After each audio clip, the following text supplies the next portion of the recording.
खुलुमबाय आं सिबिरानि ब्रह्म नोंथांमोनखौ आंनि एसबी बड' निउज चेनेलाव गासैखौबो बरायबावनाय थाबाय नोंथांमोननि थाखाय आं गोदान मोनसे भिडिअ लानानै फैबावबाय अन्नानै भिडिअखौ जोबजासिम नायलांदो।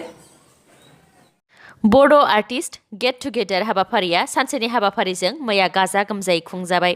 सालबारि जिल्ला बड'सिन आर्टिस्ट एस'सिएशननि बानजायनायाव सानसेनि हाबाफारिजों बड' आर्टिस्ट गेट टुगेदार हाबाफारिया मैया गाजा गोमजायै खुंजाबाय। दाब दाब जिल्लानि बर' हारिनि हारिमु सिबियारि महरगिरि, रोजाबगिरि, लिरगिरि, दिथागिरि, फावखुंग्रि बिथांमोनहा फैनानै मैया बाहागो लाफैदोंमोन। बे हाबाफारियाव गाहाय आलासि महरै बाहागो लाफैदों मिरु दुलाराय बर' फरायसा आफादनि बारग' लेङाइ आफादगिरि रमिय' पि नार्जारि बिथां, लोगोसे बारग' NDFB-नि आफादगिरि धीरेन बर' बिथां। चिरां जिल्लानि भुटियापारायाव सर्ट सार्किट जानानै हरखाबै गंसे न'आव अर खामदों। चिरां जिल्ला सिडली पुलिस थाना आरो गुरुबासा आउटपस्टनि बेन्दोङाव थानाय भुटियापारा गामिनि समेन बसुमतारीनि न'आव सर्ट सार्किट जानानै हरखाबै अर खामदों। बे अर खामनायजों न'खरनि सुबुंफोरा रैखा मोननो हादोंब्लाबो न'आव थानाय सि-जोम, जाग्रा माइरं बेफोरनि अनगायैबो माखासे गोनांथार फोरमानपत्र जेरै हा पाट्टा नाम्बार, भटार कार्ड, रेशन कार्ड आरो गथ'साफोरनि फरायग्रा बिजाबफोरा अर खामनानै सेवहांगार जादों। बे अर खामनाय जाथायखौ सर्ट सार्किटनि थाखायनो जादों होननानै बुंथिदों समेन बसुमतारी बिथाङा। जाथायनि सायाव चिरां पुलिस बिफाना नायबिजिरहैदों होननानैबो खौराङाव मोननाय जादों। BTSनि मावफुं सोद्रोमा राकेश ब्रह्म बिथाङा बिटिआर ओनसोलाव गुडविल स्किमनि गेजेरजों 500 किल'मिटारनिबो बारा लामा बानायनो थाखाय थांखि लादों। बिटिआर ओनसोलखौ जौगाथाय होनो थाखाय 24 नं मुसलपुर बियाब आरो 23 नं दिहिरा बियाबाव लामा बानायनो थाखाय सानसेयावनो मोन 15 अन्थाइ खाम्फा बेखेवदों। चिराङाव हाग्रा बिफाना आयेन बेरेखा दंफां हमदों। चिरां जिल्लानि हाग्रा बिफाना मोनसे अपारेशन खालामनानै गंब्रै ट्रेक्टराव लाबोनाय मोन 21 गिदिर गिदिर दंफां थुख्राखौ इन्ड'-भुटान बर्डारनि आइ पवाली ओनसोलनिफ्राय हमनो हादों। रिपर्टनि बायदिब्ला हाग्रानिफ्राय आयेन बेरेखा दानफायनाय बे दंफां थुख्रानि बेसेना खमैबो 6 लाख रांसो जागोन होननानै मिथिहोदों। बरफ आवलिनानै उत्तराखन्डनि चाम'ली जिल्लानि ज'शीमाठ होननाय मोनसे जायगायाव गिख्रंथाव दैबाना जादों। अलकनन्दा आरो धलिगंगा दैमाफोराव हाजोनिफ्राय बरफ आवलिनानै गोग्लैफैनायाव दैमाया गिख्रंथाव महर लादों। बे गिख्रंथाव दैबानाजों गोबां सुबुंफोरानो बुखारलांजादों। दासिम सा 9 सुबुंफोरनि गोथै देहाखौ बोखांनो हानाय जाबाय आरो सा 150सो सुबुंफोरनि जिउ गोमानायनि आसा दं होननानै उत्तराखन्डनि गाहाय नेहाथारि अम प्रकाश बिथाङा बुंथिदों। हरखाबै जानाय बे दैबानाजों मानसिफोर बोहैनायनि अनगायैबो अलकनन्दा आरो धलिगंगा दैमानि खाथि खाला थानाय सुबुंफोरनि न'-बां आरो ऋषिगंगा आरो NTPC पावार प्लान्टखौबो गोबां खहा खालामदों। दैमानि दै देरबाय थानायखौ नोजोर होनानै ओनसोलनि गोबां सुबुंफोरखौ रैखाथि जायगायाव दैथायहरनाय जाबाय। नांथानानै थानाय माखासे सुबुंफोरखौ पुलिस, आर्मि, ITBP आरो नेशनेल आरो स्टेट डिजास्टार हान्जाफोरा रैखा खालामनाय खामानियाव नांथाबगासिनो दङ। मख'नो गोनांदि उत्तराखन्डनि बरफ आवलिनानै दैबाना जानायजों आसामनि गंसे नखरनिनो 2 सुबुङा गोमानानै दङ। गोमानाय 2 लाइमोना खांपुर उत्तर संसकी गामिनि अमरज्योति दास आरो कमल दास होननानै मिथिनो मोननाय जादों।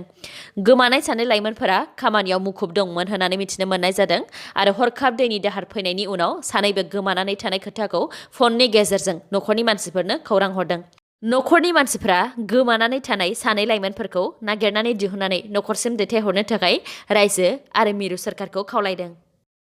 लांखार जानाय इन्डियान नेभिनि सासे सेइलरखौ दुथांफोरा गोथाङैनो सावदों। जिउ गोमानाय बिथांनि मुङा सुरज कुमार दुबे, 26 बोसोर बैसोनि। बिथाङा झारखन्डनि रांचीनिमोन। बिथां सुरज कुमार दुबेया कयम्बेटर खाथियाव थानाय इन्डियान नेभिनि INS आग्रानियाव मावोमोन। पुलिसआ बुंथिनाय बायदिब्ला सुरज कुमार दुबेया छुट्टिनिफ्राय डिउटियाव जइन जानो थाखाय थांफिनगासिनो दंमोन। बेयावनो चेन्नाइ एयारपर्टनि बाहेरानिफ्राय 3 सिनाय मोनै दुथांफोरा हाथियार दिन्थिनानै सुरज कुमार दुबेखौ खावनानै लांदों आरो बिनाव 10 लाख रां दाबि खालामदोंमोन।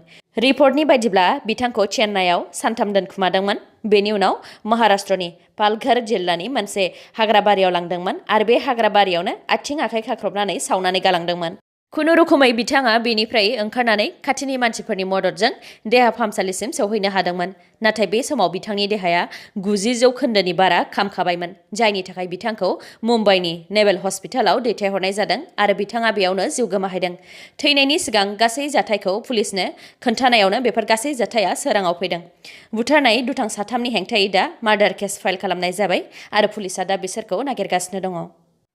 भिडिअखौ जोबजासिम नायलांदो। लोगोसे नोंथाङा दासिमबो आंनि चेनेलखौ साबस्क्राइब खालामाखैबा अन्नानै साबस्क्राइब खालामदो। लोगोसे बेल आइकनखौबो क्लिक खालामदो जाहाथे गोदान गोदान भिडिअ लानानै आं फैयोबा नोंथांनाव सिगांग्रो नटिफिकेसन सौहैयो।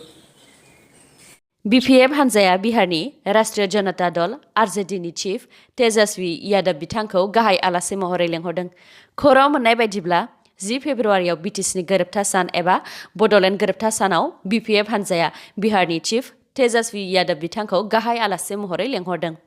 तेजस्वी यादव बिथांजों दैदेनजानाय आरजेडीआ थांनाय बोसोरनि बिसायख'थियाव BJPनि बेरेखा बिसायख'थि गेलेदोंमोन आरो बिथांमोननि हान्जाया बयनिख्रुइबो बांसिन मोन 75 मासियाव देरहासारनो हादोंमोन। मख'नो गोनांदि तेजस्वी यादव बिथाङा बिहारनि बारग' चिफ मिनिस्टार लालु प्रसाद यादवनि फिसाज्ला। साननैसो सिगांनिफ्रायनो माखासे बिथांमोनहा साख्रिनि रादाब लानानै फैनो थाखाय खावलायहरबाय थादोंमोन। दा बिथांमोननि थाखाय आं दिनै साख्रिनि रादाब लानानै फैदों। PNRDआव गासै 1324 पस्टनि साख्रि ओंखारदों। Office of the commissioner panchayat and rural development Assam PNRDआ गासै 1324 लांदां जानाय कन्ट्राक्चुएल पस्टनि थाखाय एडभार्टाइज होदों। सोरबा जुदि एप्लाइ खालामनो गोसो दंब्ला 16 फेब्रुआरिनि गेजेराव एप्लाइ खालामनो हागोन। बे गासै 1324 पस्टनि मादाव 10 गुबुन गुबुन लेभेलनि पस्ट दङ, जायनि क्वालिफिकेशना गुबुन गुबुन। बेफोर पस्टनि थाखाय अनलाइन एप्लाइ खालामनांगोन। बेनि गासै डिटेल्स जेरै बबे पस्टआव बेसेबां मासि दङ, मा क्वालिफिकेशन नांगोन, माबोरै एप्लाइ खालामनांगोन, बेफोर गासैनिबो डिटेल्स नायनोब्ला आरो अनलाइन एप्लाइ खालामनोब्ला बेनि अफिशियेल वेबसाइटखौ डेस्क्रिप्शनाव होनाय जाबाय। बेनि अनगायैबो आसाम पुलिस कनस्टेबल UBनि गासै मोन 2391 पस्ट आरो कनस्टेबल ABनि गासै मोन 4277 पस्टनि फिजिकेल स्टेन्डार्ड टेस्ट आरो फिजिकेल एफिसिएन्सि टेस्टनि गिबि खोलोबा आसामनि मोन 15 जिल्लाफोराव 15 फेब्रुआरिनिफ्राय जागायजेनसिगोन। बेफोर जिल्लानि लिस्टखौ स्क्रिनाव होनाय जाबाय।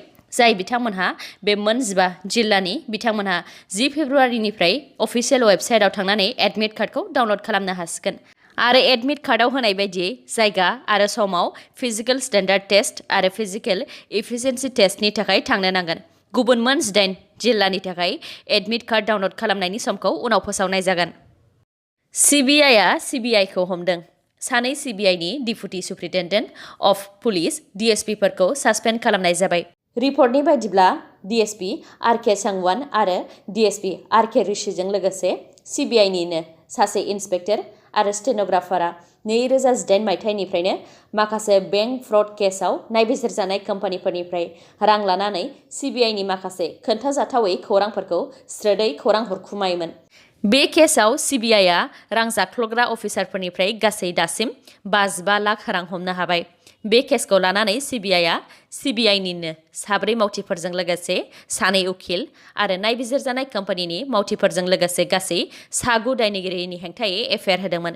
बेनि मादाव DSP RK ऋषिखौ सासपेन्ड खालामनायजों लोगोसे एरेस्ट खालामबाय आरो CBIआ बेनिफ्राय गासै 30 लाख रां हमनो हादों।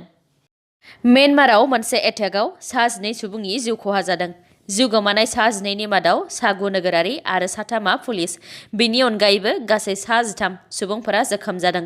म्यानमारनि डिफेन्स सार्भिस अफिसआ बुंथिनाय बायदिब्ला म्यानमारनि कंकान जननि बारग' सेन्ट्रेल एक्जिकिउटिभ कमिटि मेम्बार इउकिन मंगलुइननि गारियाव Myanmar national Democratic alliance army MNDAA नि 20 हाथियार लानाय सोद्रोमाफोरा गाग्लोबदोंमोन। बेयावनो 9 नोगोरारि आरो 3 पुलिसआ जिउ खहा जादों। इन्डियान सुपार लिग ISLआव मैया हायद्राबाद आरो नर्थ इस्ट इउनाइटेडनि गेजेराव फुटबल गेलेनाया जादोंमोन, जेराव हायद्राबाद आरो नर्थ इस्ट इउनाइटेड मोन्नैबो हान्जायानो गलसेबो गल सोनो हायाखै।